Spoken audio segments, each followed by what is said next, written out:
বাংলাদেশ কোন পথে যাবে, এই রামনগর কোন পথে যাবে, নগরকান্দা সালতা কোন পথে যাবে, সেইটার সিদ্ধান্তের দিন হচ্ছে 12ই ফেব্রুয়ারি। 12ই ফেব্রুয়ারিতে আমাদের কোনোভাবে এই সুযোগ হেলায় মেলানো যাবে না।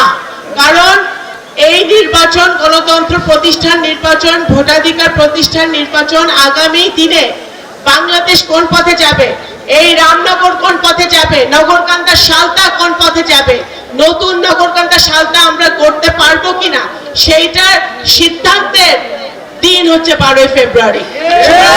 কোনোভাবেই এই নির্বাচনকে আমাদের অবহেলার চোখে দেখলে চলবে না। অত্যন্ত গুরুত্বপূর্ণ নির্বাচন। আপনাদের মেয়ে হিসেবে আমি দাবি নিয়ে বলতেছি, আপনাদের এক একটা ভোট, এই মা বোনরা কষ্ট করে এখানে আসছে, মা বোনরা আপনাদেরকে বলি, আপনাদের এক একটা ভোট, আপনাদের এক একটা ভোট 12 তারিখে সুযোগ করে দিবে আপনাদের এই মেয়েকে আপনাদের জন্য কাজ করার, আপনাদের পাশে থাকার, রামনগর ইউনিয়নকে একটা মডেল ইউনিয়ন হিসেবে গড়ে তোলার। সেই সুযোগ থেকে দয়া করে আপনাদের বোনকে, আপনাদের মেয়েকে আপনারা বঞ্চিত করবেন না। আমার আব্বা সারা জীবন স্বপ্ন কি দেখছে, যে আমার রামনগর, আমার নগরকান্দা, আমার সালতার মানুষ ভালো থাকবে, তারা চাকরি পাবে, তাদের স্কুল হবে, তারা কলেজ হবে। আপনারা জানেন, আমি বারবার বলি যে অত্র অঞ্চলে আমাদের ভালো শিক্ষা প্রতিষ্ঠানের দরকার। শুধু একটা স্কুল কলেজ না, একাধিক ভালো ভালো স্কুল কলেজ এখানে গড়তে হবে, যেখানে ভালো ভালো শিক্ষকরা এসে, আন্তর্জাতিক মানের শিক্ষক শিক্ষিকারা তারা আমাদের ছেলে মেয়েদেরকে শিক্ষা দিতে পারবে। আমাদের এখানে কর্মসংস্থান লাগবে। আমাদের রামনগর ইউনিয়নের ছাত্র সমাজ, যুব সমাজ, ছেলে মেয়েরা তারা পড়াশোনা করে ফরিদপুরে যায়, অন্য জেলায় যায়, ঢাকায় যায় চাকরি খুঁজতে।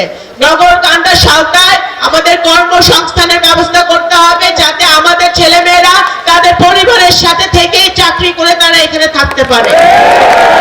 আমার আব্বা, আপনারা জানেন, কখনো দল মত ধর্ম বর্ণ দেখে নাই, ধর্ম বর্ণ দেখে নাই।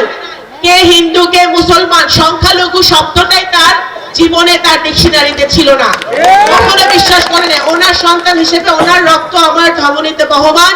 আমি বিশ্বাস করি আমাদের সবচেয়ে বড় পরিচয়, আমরা রামনগরের মানুষ, এই মাটির মানুষ, আমরা এইটাই আমাদের সবচেয়ে বড় পরিচয়। আমরা দল মত ধর্ম বর্ণ নির্বিশেষে সবার নিরাপত্তা দেওয়ার দায়িত্ব আমার আব্বার সন্তান হিসেবে আমি মনে করি আমার, এবং সেই কর্তব্য আমি আমৃত্যু পালন করে যাব, পালন করে যাব। আমি আপনাদেরকে পরিষ্কার ভাবে বলতে চাই, ধানের শীষের কাছে, বাংলাদেশ জাতীয়তাবাদী দলের কাছে একমাত্র সকল দল, সকল মত, সকল ধর্ম, সকল বর্ণ, সকল নারী, সকল পুরুষ, একমাত্র ধানের শীষের পতাকা দলেই নিরাপদ।